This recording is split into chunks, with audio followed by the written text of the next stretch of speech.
ভ্রমণ কার না ভালো লাগে, হোক না সেই ভ্রমণ বাস, ট্রেন কিংবা প্লেনে। বন্ধুরা, আমি মাহমুদ সোহেল রয়েছে আপনাদের সাথে। আজকের এই ভিডিওতে আমি কীভাবে চট্টগ্রাম থেকে আগরতলা স্থলবন্দর দিয়ে কলকাতায় গেলাম তার কিছু তথ্য আপনাদের সাথে শেয়ার করব, এবং ভিডিও শেষে কলকাতায় যেতে আমার কত টাকা খরচ হলো তার একটি বর্ণনা দিব। তাই ভিডিওটি না টেনে সম্পূর্ণ দেখতে থাকুন।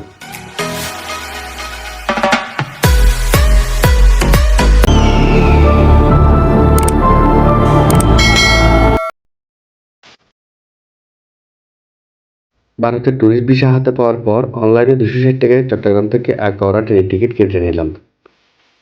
সকাল 8টার মধ্যে আমি চট্টগ্রাম রেলওয়ে স্টেশনে চলে আসি এবং ঠিক 8টা 30-এ ট্রেন আখাউড়ার উদ্দেশ্যে চলা শুরু করে।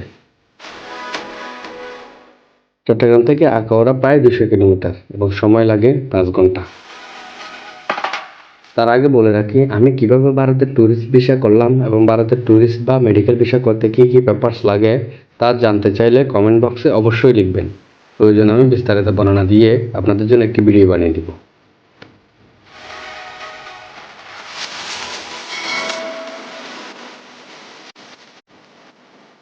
দেখতে দেখতে ট্রেন আখাউড়া জংশনে চলে এলো। তখন ঘড়ি ঠিক দুপুর 12টা 20 মিনিট। ট্রেন থেকে নেমে 50 টাকায় অটো করে বর্ডারে চলে গেলাম।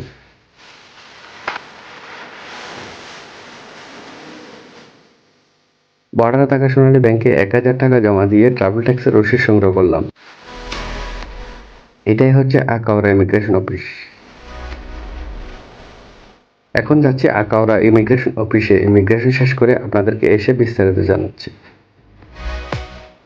আলহামদুলিল্লাহ, কোনো প্রকার হ্যাসেল ছাড়াই বাংলাদেশ ইমিগ্রেশন শেষ করলাম।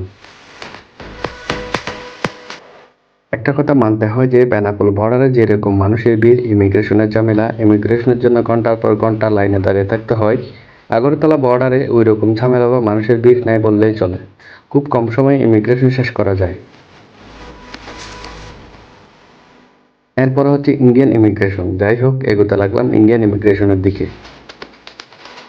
এটা হচ্ছে আগরতলা ইন্ডিয়ান ইমিগ্রেশন অফিস। এবারও কোনো প্রকার ঝামেলা ছাড়াই ইন্ডিয়ান ইমিগ্রেশন শেষ করলাম এবং দেখতেই পাচ্ছেন আমি এখন ইন্ডিয়াতে আছি। ইন্ডিয়াতে প্রবেশ করার পর মানি এক্সচেঞ্জের বিভিন্ন ব্যাংকের এটিএম এবং দোকান পাওয়া যায়। মানি এক্সচেঞ্জের দোকানগুলোতে সাবধানতা অবলম্বন করতে হয়, কারণ মানি এক্সচেঞ্জের দোকানগুলো টাকার রেট নিয়ে স্ক্যাম করে। তাই মানি এক্সচেঞ্জের দোকানগুলোতে টাকার রেট দরদাম করে টাকা ভাঙাবেন।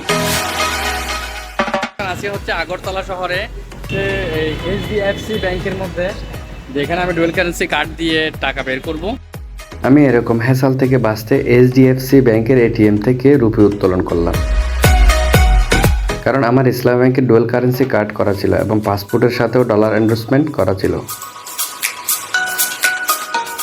আমি কিভাবে ইসলাম ব্যাংকের ডুয়েল কারেন্সি কার্ড দিয়ে কত রেটে ইন্ডিয়া ব্যাংক থেকে রুপি উত্তোলন করলাম তা আপনারা জানতে চাইলে আমাকে অবশ্যই কমেন্টে বলবেন। প্রয়োজনে আমি তার একটি ভিডিও বানিয়ে দিব।